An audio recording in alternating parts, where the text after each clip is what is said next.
Welcome to Emotions and Stories.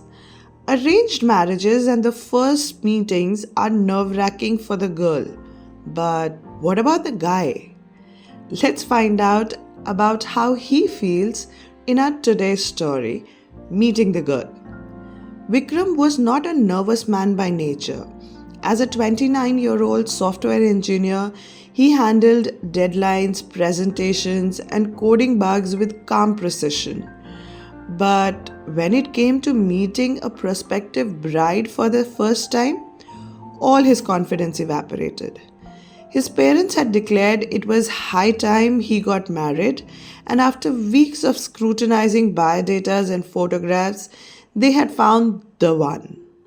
Now, Vikram was headed to her house in Jaipur for the first meeting. Relax, beta, his mother said, adjusting his kurta as if he were a mannequin. She's just a girl. Be yourself. Be myself? Vikram asked wide eyed. Do you know what that looks like? Me, binge watching cricket, eating chips, and wearing sweatpants. Listening to this, his father, who was sitting on the couch, started laughing. Well, at least try to look like a functioning adult for a day. Feeling exasperated, Vikram shook his head and left the house. He was armed with a box of mithai and his mother's repeated instructions about speaking clearly and not slouching. His heart was pounding louder than a temple bell. The taxi ride to the girl's house was uneventful until Vikram realized he had forgotten the girl's name. And then the panic set in. Preeti, Neeti, no, I think it was Gauri.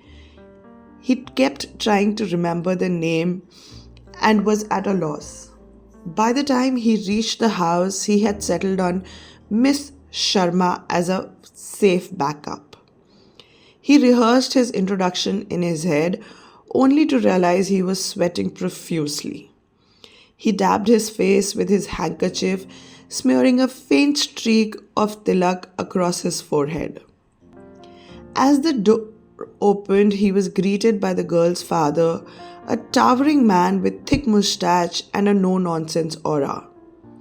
Vikram, right? The father said, shaking his hand firmly. Yes, sir, replied Vikram, stammering slightly.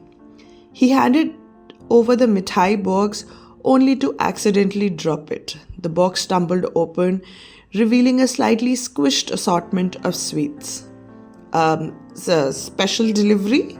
Vikram joked weakly. The father raised an eyebrow but said nothing. Finally, Vikram entered the house, hoping the ground would open up and swallow him. In the living room, Vikram sat stiffly on the edge of the sofa, flanked by the girl's parents and two younger siblings who were clearly enjoying his discomfort. Then came the dreaded tea. The girl's mother placed a delicate tray with steaming teacups and a plate of cookies on the table. Vikram tried to reach for a cup only to misjudge the distance and knocking over the sugar bowl.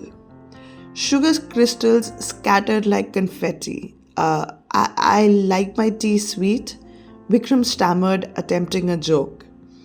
The room was silent except for the siblings' poorly disguised giggles.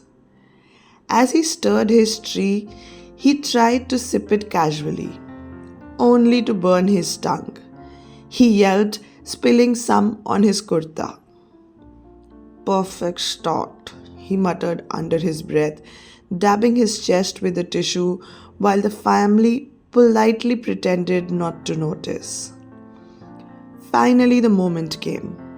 The girl, whose name was Kavya as he belatedly remembered, entered the room.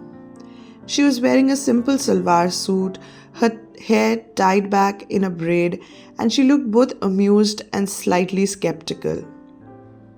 Hi, I'm Kavya, she said, sitting across from him. Hi, I'm sorry about the sugar, Vikram blurted, causing her to chuckle. They were given some privacy to talk, though the two siblings loitered nearby, pretending to be busy with their phones. So, you work in Bangalore? Asked Kavya, trying to ease the tension. Yes, said Vikram. Software engineer? I code, debug, and occasionally crash systems. Professionally. Kavya laughed. I'm a graphic designer, so I make things look pretty professionally.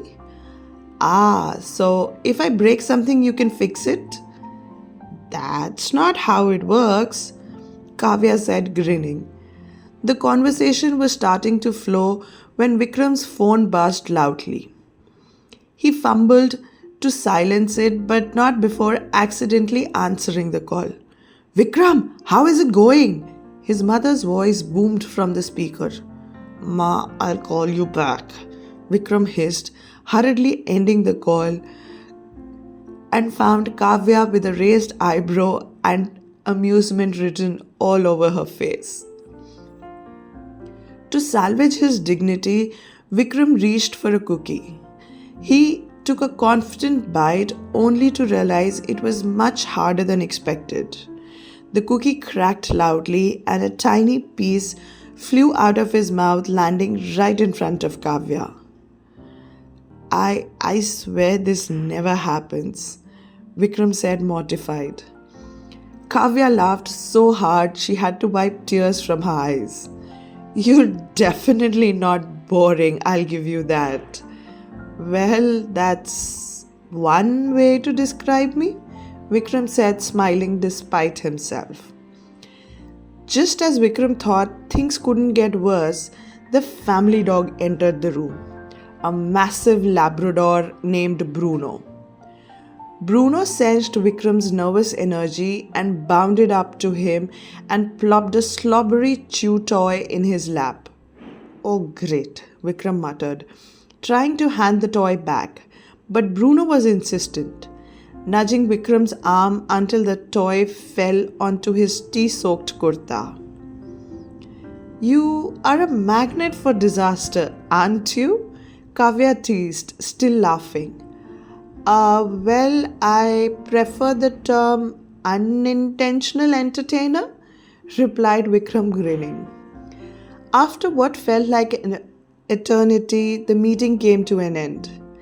As Vikram stood to leave, he turned to Kavya and said, It was nice meeting you, and I promise I'm not usually this chaotic. Kavya smiled and said, I'll take your word for it. Coming outside, Vikram finally took a deep breath. The meeting hadn't gone as planned, but Kavya's laughter echoed in his mind. Maybe, just maybe, he hadn't completely blown it. That evening, Vikram's phone buzzed. It was a message from Kavya. So, when's the next comedy show? Vikram grinned.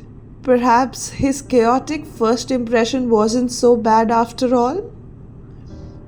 I hope you enjoyed today's story, and if you've encountered a nervous wreck of a groom, do share with us in the comments. Thank you.